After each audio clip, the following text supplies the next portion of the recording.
The Ohio Chamber of Commerce proudly brings you another episode of Down to Business, a podcast that elevates the voices of business, community, and thought leaders, aiming to empower you and your business. That's why we're here, to aggressively champion free enterprise, economic competitiveness, and growth for the benefit of all Ohioans. Now, without further ado, it's time to get down to business. Welcome to Down to Business, the podcast where we dive deep into the heart of Ohio's business landscape. I'm Justin Barnes, your guide through the stories, strategies, and successes that shape our state's vibrant economy. Whether you're an entrepreneur, business leader, or someone curious about the dynamic world of Ohio business, you're in the right place. Today, we're talking about workforce development and higher education, and I have with me two guests who are able to speak to that and represent some very powerful and important industries in the state of Ohio. So with me, I have Emily Tully from AICUO and Nick Derksen from IUC, and I will let you introduce yourselves in turn. Emily, why don't we start with you? Sure. Thanks, Justin. I am the Executive Vice President at the Association of Independent Colleges and Universities of Ohio, which is a mouthful. But really what we represent is the 50 independent nonprofit institutions here in the state. You can find us almost anywhere. We are Northeast, Northwest, Southeast, Southwest, and Central Ohio, and very proud, a long history of independent nonprofits in the state, and happy to be here. Thank you for being here, and joining us also is Nick Derksen. Good morning. Thank you, Justin, for having us here. I'm Nick Derksen, the Vice President of Government Relations at the Inter-University Council of Ohio. In short, we are the association that represents the 14 public universities here in the state. We were founded, kind of like AICUO, a very long history, founded in 1939 by 5 universities, and it's grown from there, and we look forward to the conversation today. Excellent. Well, thank you so much for being here, both of you.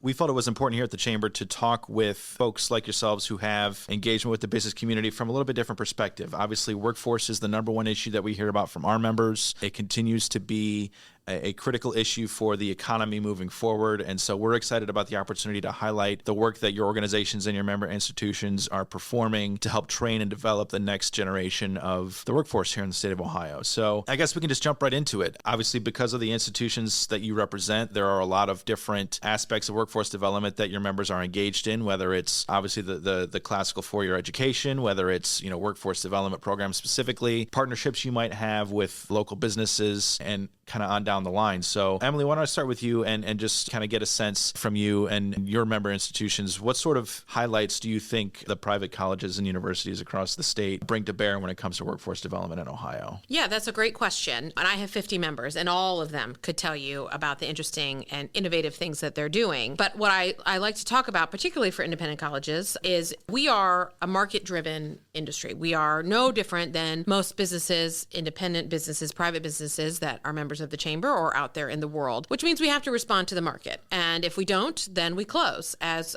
we are seeing here in Ohio and nationally. And so our schools are very adept and attuned to what is out there. And Ohio is a great place. We have great economic development, but we also have less people than we used to have, which means we have to fight harder for every seat that we fill. And our institutions are doing a great job at adapting. We drop majors and add majors constantly. We partner because those things are all what we would call we're out there to compete. And so we want to draw students to us, and that puts us at a competitive advantage. If we can be nimble, if we can partner, we have in the state of Ohio, we also are geographically more diverse than our counterparts, which means there's just more of us. So we're in different places. We're in your rural communities. We're in Zanesville, Ohio, or New Concord, Ohio. We're in Tiffin. We're in small places that otherwise may not be serviced by both business and higher education. We also have a plethora of institutions that do more than just your typical four-year degrees. That's definitely something that people think about. But, University of Northwest Ohio in Lima is the only officially sponsored institution with NASCAR. So they do their truck series. If you want to go learn how to be a mechanic or an engineer on a race car, you go to UNO. which is awesome. So we try to highlight all the different and variety things Nick and I talk about all the time. In Ohio, what's great about our infrastructure that we have here is there's something for everybody, which is awesome. That's what it should be. And so I could give you highlights, but then inevitably I would be leaving someone off. But we're all doing workforce development. And I joke that no one goes to college to be unemployed. No one comes up and says, I want to be unemployed. So we definitely do our best to get you out the door, to help develop internships, to help develop business relationships, and keep you here. Oh, Ohioans, we're a net importer in the state of people, which is great. We bring in more people than we lose. We want to keep that. We are, as a sector, higher education as a sector is your greatest in the state net importer of students year after year. Intel is great. Yeah, Intel is great, but we bring people in and we want to keep them here. What we have seen is about 66% of our graduates stay, which is awesome in the state. We want to get that improved, but some people just want warmer weather, and what can we do about that? Yeah, right. I will turn it over to Nick. Yeah, thanks, Emily. It's funny, Emily and I have known each other for probably a decade now, and she's been doing this a little bit longer than I have, higher ed. But I would say 2017 to 2019, the focus on workforce was not there. And then once 2019 hit and then the pandemic hit, it really exacerbated. And so it's something that Emily and I talk about quite a bit. So it's fascinating that the pivot, and it's been good because our presidents have really recognized the pivot. They're every day they're working to make sure that workforce is being addressed. And in turn, we're making sure that the legislature knows that it's being addressed at our institutions. Two examples I want to provide. I love this example because I think I mentioned it at the summit was you've got two institutions that are vastly different, right? So if you take Shawnee State and you take Miami University, right, and you think about where they're located, and I think everybody has an image of what Miami is and everybody has an image of what Shawnee State is, but they're doing identical work, right? For example, at Shawnee, they have an Associate of Technical Study degree for students to learn skills, including trades. And then they have the Cricker Innovation Hub. We're seeing these hubs pop around the state as well at our institutions. And that's to work with companies for post-graduation. So that's Shawnee down in Portsmouth, Ohio. And then you've got Miami in Oxford, and they've got the Work Plus program. And so that was created in 2019 in partnership with some big companies like Kettering Health, Tyson Group, Bilstein, YMCA, Worthington Industries in that region. And what they are doing is they're working with students at the regional campus in Middletown to basically get a job post-graduation and also have their tuition paid for. So I like that there's two examples because one, geographically, they're completely different and people have just a certain sort of view of those two institutions, but they're doing the same exact work. So it's important that we highlight the kind of work being done at the dichotomy of institution in the state. So, awesome. Yeah. Thank you. That's very helpful. And one of the things that I think both of you have touched on is the importance of linking students to employment post-graduation, not only in an attempt to keep them here, but to get that immediate return on investment that these students are making when they attend a 2 or 4 year program in the state of Ohio. Again, one of the things that we consistently hear from members is the need for additional people to enter the workforce to help address the labor shortages that are happening in industries all over the board and all across the state. And I think, Emily, you touched on something I think is really important when it comes to helping address the community's needs, because your member institutions are more locally focused in a lot of instances where they have a very targeted relationship with a specific community or specific region, and you're able to adapt those curriculum, those programs to the needs of the community. And how does a member institution go about doing that? What sort of feedback do they look for from the business community to help them understand what they might need to adapt, or how do they engage with the business community in those areas? Yeah, that's a great question. And the upside of being in a small rural town as opposed to the city of Columbus is people, right? And usually local business people are a known quantity. And they even may have an established relationship with their university through the board or through an athletic scholarship or academic scholarship. And so those things kind of just naturally foster themselves. And we have, not to belabor the point, but we have so much less bureaucracy than a large institution. So you can find our president walking around campus. You can find our career services. They just are. It's just the nature. It's not a judgment call. We are just different in that way. And so you can find people to partner, and partnerships can come easier with our institutions because there's just less paperwork, less struggle you have to go through. Not a judgment, just the reality. And the big behemoths offer a wonderful skill set as well. It's just different. So I think our institutions are able, it's just a natural progression to be able to go out into the world and go, well, yeah, our largest employer here in our small little town, we work with them.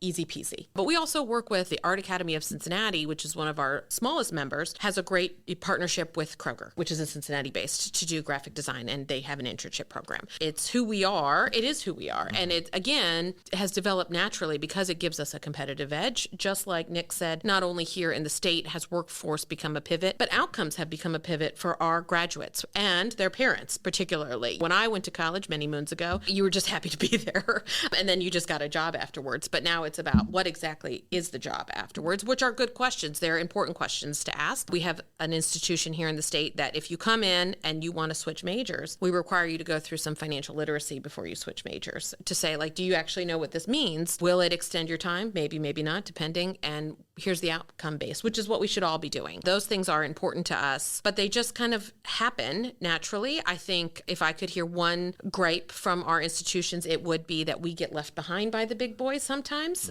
because we're not here in Columbus. We have some great institutions here in Columbus, and they're doing a great job. But we also have institutions. We have Bowling Green, who's partnering with Findlay, who's partnering with a community college in Northwest to do an advanced manufacturing plant, and they're giving some of their money. They're all getting, and they've got some state money, and they're like, hey, we're out here too. What we're talking about is how do we bring that to a larger audience of the things that we're doing, because our local communities know what we're doing, but Columbus in and of itself may not. So those are some of the conversations we're having. Yeah, to piggyback off of that, from Emily said about partnerships, I think what you're going to see as we go forward in the years to come is more of those partnerships. I think that there's a realization that strength in numbers is a positive, like the BG Findlay example. And so I'm excited to see that. I don't see that as a negative, right? I see that as very much a positive, a regional positive as well for areas. So last year, I'd be remiss if I didn't mention, IUC did an economic impact group study commissioned by Lightcast, which is a national think tank company. And it was about the economic impact and ROI on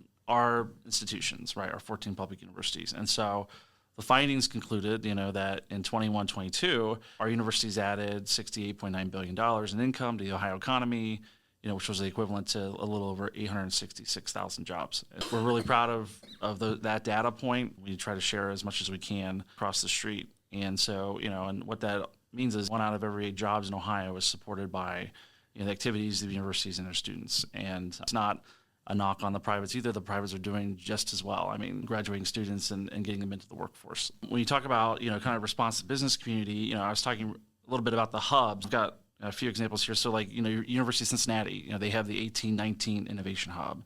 And, they've got regional business partners, I think about 20 there. They consider themselves the nerve center of the Cincinnati Innovation District. They're partnering with Handshake, which is a sort of a job-seeking website where students can go there and find internships and jobs.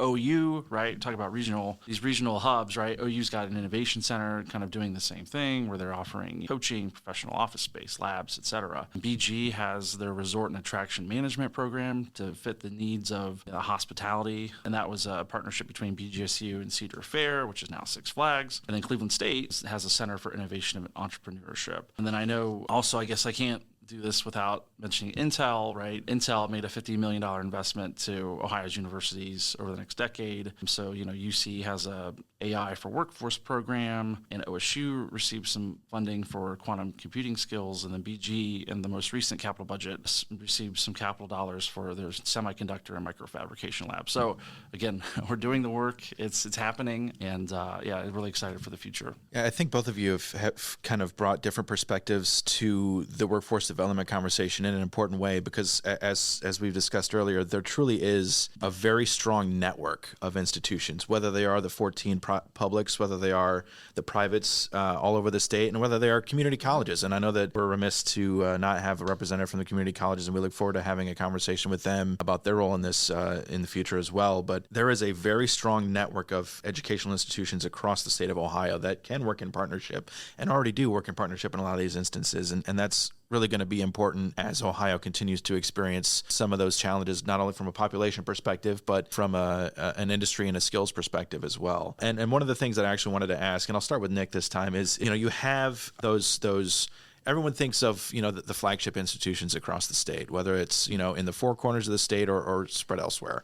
And one of the things that I think is going to be a critical topic is the concept of lifelong learning when it comes to workforce development, and the concept of skills-based training and adult education. What sort of programs or initiatives do your members contemplate or maybe already have underway, and how can your institutions kind of fill that role as well as we continue to talk about the workforce needs of the future? No, I think it's a great question, and it's definitely one that nobody thought of, right? So I think we've now entered the world of credentials and certificates, and I think that plays into the lifelong learning, right? Upskilling. The legislature created, in partnership with ODHE and the Department of Development is Tech Cred, right? We're all familiar with Tech Cred and the great work it's done for our employers and upskilling employers. And I don't know if it's in every county now being represented, but it's almost every county. But to that vein, something that I learned recently was,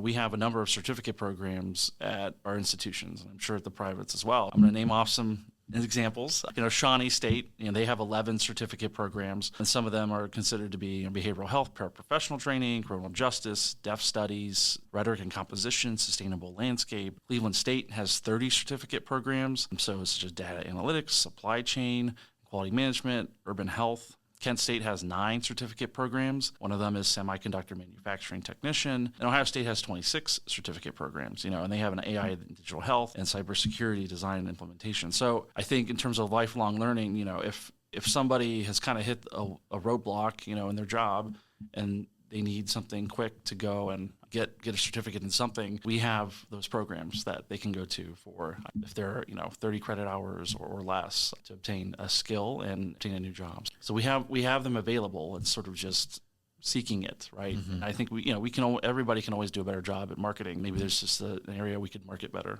Yeah, and I would piggyback on top of that is we do know Ohio, we have quite a few high percentage of adults with some degree, some credit, no degree, right? Which in higher ed is the worst possible outcome. A student then enrolls and perhaps takes on some financial debt related to that, whether it's the 2 years or the 4 years, we're all part of that. So how do we bring them back into the workforce? That is, 18-year-olds are not growing out of anywhere, so we know that we have to find these adults. But those adults in this economy, particularly post-pandemic, are harder to find. It's been a very interesting evolution because pre-pandemic, it was pretty consistent that if the economy went south, adults went back to work. Understandably so. Maybe they were laid off of a job, it was harder to find, and so they went to college or to a community college or a 4-year institution to upskill or perhaps get a new skill. Well, post-pandemic, that's not necessarily true. We have, we have adults out there that are making higher wages than perhaps they've ever made, and why would you go back to college?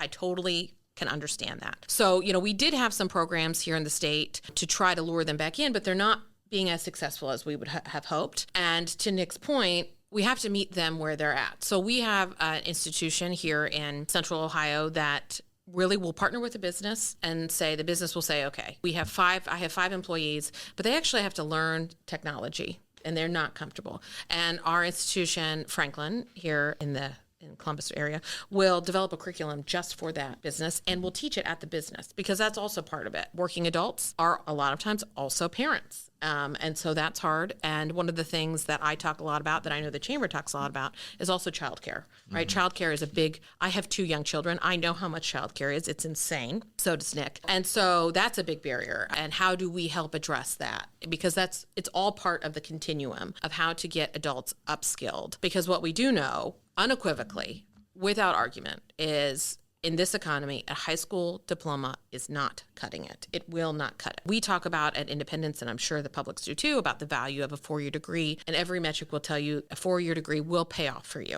However, that's a hard sell to some of these adults, and that's not the right answer for some people. Not everybody should go to college, but everybody needs something. They need something in this economy. And so we have a lot of great credentials too, but it's still school. It's still school. And so how do we help, like Nick said, how do we help market? How do we drive home the value? Tech cred is great, but how do we find these people where they're at and help to upskill them in a way that's not just a job, that's what our institutions will talk about, but a career? How do we help you find that lifelong learning?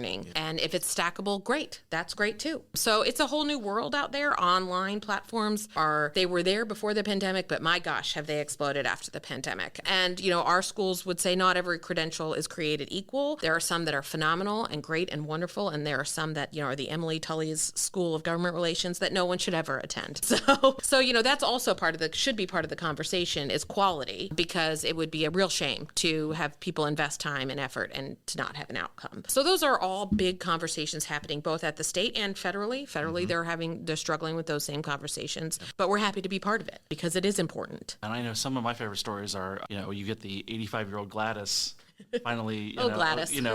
graduated from, received her 4-year degree, but it makes you feel good because that speaks to lifelong learning. I know, I'm sure at both sectors, all sectors, our institutions have classes for adults who are 60 plus, right, that are free. And so it can, I know my dad has even asked, can I go to Wright State and take some classes? I said, yeah. I mean, you just have to go online and look at them. So, I think there's always an interest from people to go and want to learn about some sort of topic and take a course.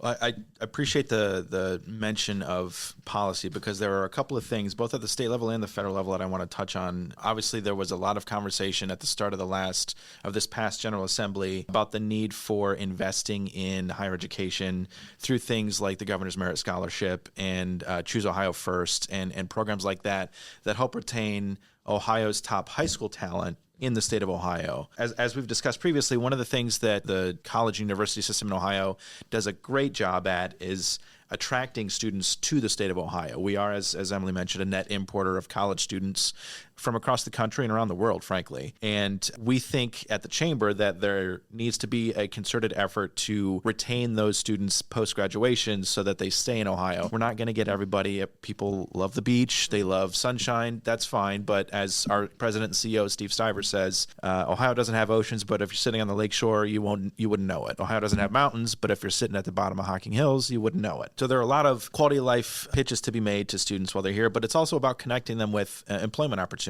And one of the things that we've discussed is this concept of a work-based learning program that would partner with institutions, both public and private, that would connect students with employers while they're in school. And obviously, as we've talked about, each of your institutions likely has pre-existing relationships with businesses or a career services office that helps students navigate that world and transition from education to employment. But we think that there needs to be a statewide initiative that would help connect students with employment opportunities while they're in school and help anchor them to the potential to stay in Ohio. So I want to mention a little bit the idea and have a conversation with you guys about how we can utilize that program on your campuses, because one of the things that we know is that, again, you have pre-existing relationships with businesses, but we want this to be another arrow in the quiver, so to speak, for your career development and career services offices to use. What sort of things do you think are most important as we address how to retain those college graduates in the state of Ohio? Yeah, I'll start because I brought a stat that I found fascinating that shows that there was a survey done of college students and said, how many of you have actually gone to your career services center on campus? And seniors, only 38% of them had gone more than once. A freshman went 53%. They went more than our seniors, which you would think is and 39% of seniors never went. Wow. To me, that was like, wow.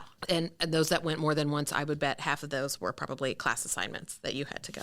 I think that to me was a real wake-up call of like, wow, we have to find these students. Maybe we have to rethink what career services looks like, because the advent of the internet and Handshake is where every single institution is on Handshake. But what I think our colleges would tell you that I've heard, a couple things that I remind our friends across the street is it's not just about connecting of the jobs. We have the University of Findlay, who has Marathon, right in its backyard. Fortune 500 company, great company. And what we've heard is, well, there isn't a transportation system in Findlay to get students that don't drive. I don't know why. Okay, that's for a whole other conversation, but these young people don't like to drive. They want walkability, so they can't get to Marathon. And the University of Findlay cannot afford to just one-offs get people to internships, even if they want to. So we could get you an internship, but we don't really have systems, particularly in these rural small communities, to help foster that. So that would be step one, is actually thinking about, can our students, whether they're 18 or 42, get to the place that they need to get to? Then the second part of that conversation, I think, and I'm totally on board with this, needs to be, okay, we can get you, we're in Gambier,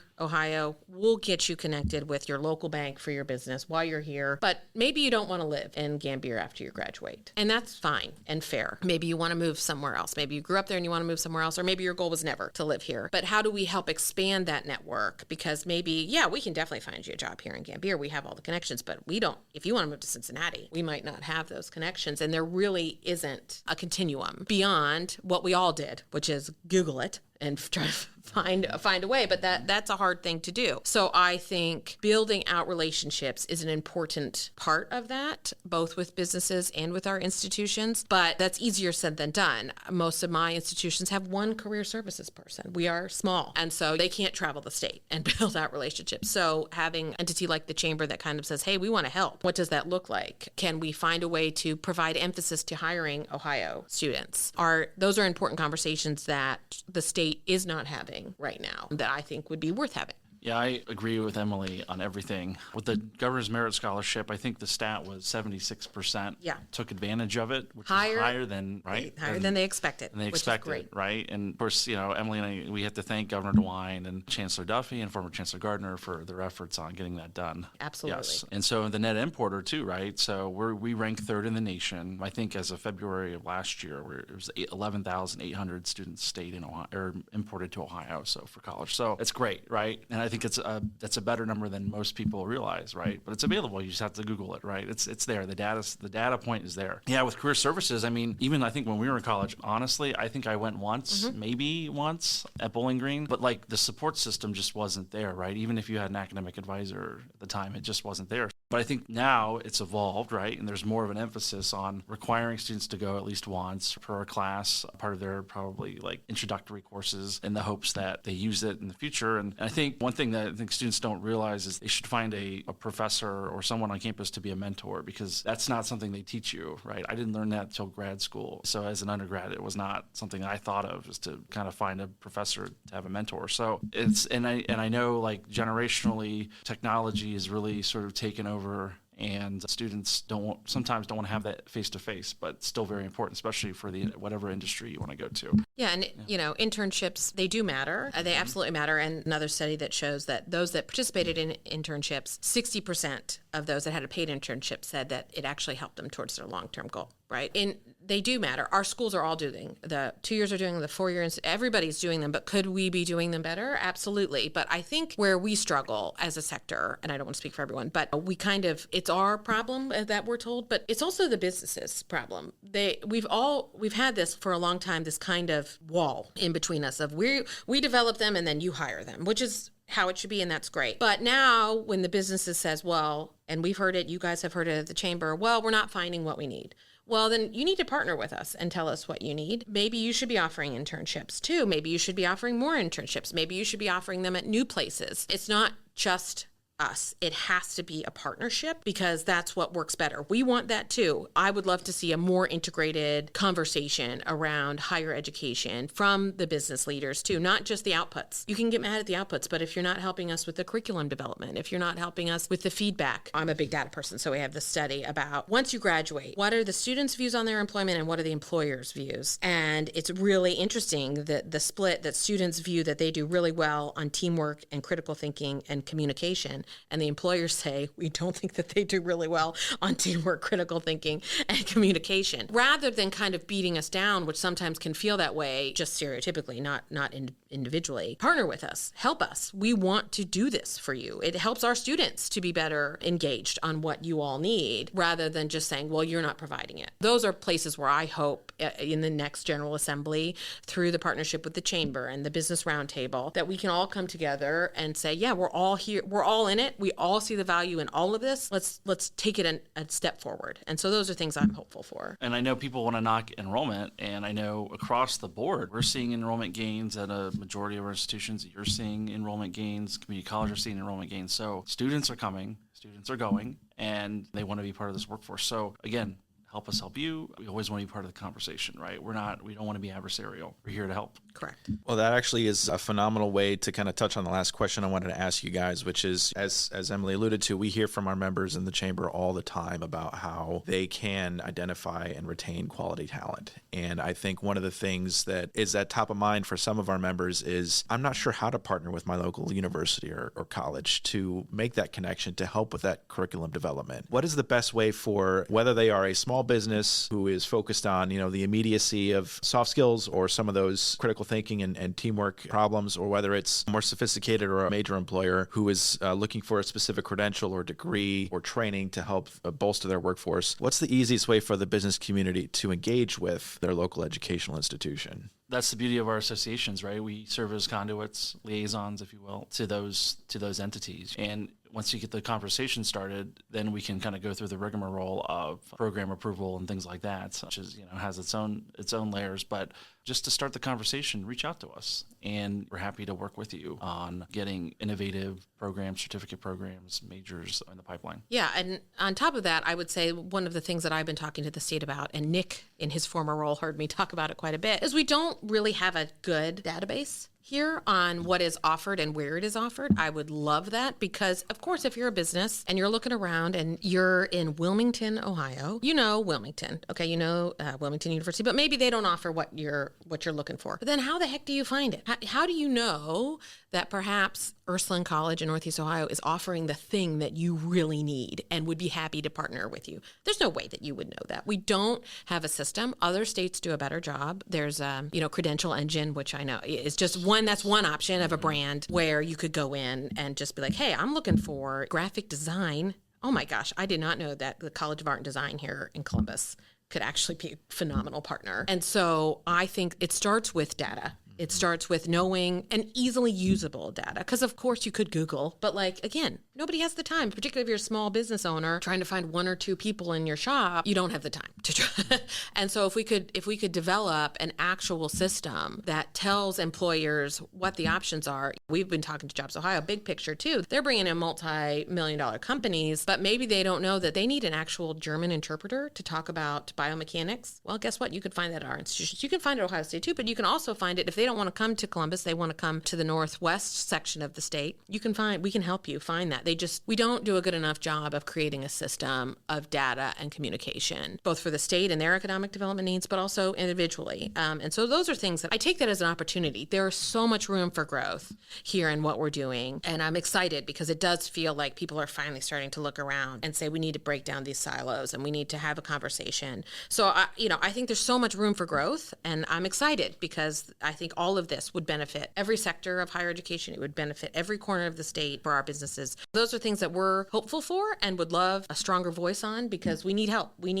These are not things that we can do on our own. That's what I would say. Yeah, I'm sure both of your organizations and the chamber as well have had conversations with both the legislature and the administration on the need to improve data and the delivery of information. Mm-hmm. To educators, to parents, to business owners, kind of across the board. So we look forward to continuing those conversations. And again, this topic is going to continue to be top of mind for the chamber. I know that it's top of mind for your organizations and the entities that you serve. And we look forward to continuing these kind of partnerships with both of you and with your member institutions to really help address the workforce needs of the future of the state. So thank you both for being here. Really appreciate the time. Yeah, and if I want to add one more stat as to why those that may be listening to the Ohio Chamber of Commerce podcast would care is that data shows that you're actually much more likely to own a business if you have a bachelor's degree. And so it matters. It should matter to associations like yours. It should matter to workforce. These are the people that are driving our economic engines. And so higher education is part of that continuum. And so let's look at it as a partnership. Absolutely. And that would be great. Well, again, thank you both for being here. Really appreciate your time and sharing your thoughts and expertise with us. That wraps up another insightful episode of Down to Business. If you enjoyed today's conversation, be sure to subscribe for more captivating conversations with key players and influencers in Ohio's business scene. Don't forget to leave a review and share your thoughts. Helps us bring you the content you want to hear. Until next time, stay informed, stay inspired, and let's keep Ohio's business community thriving. Thanks again for being with us on Down to Business.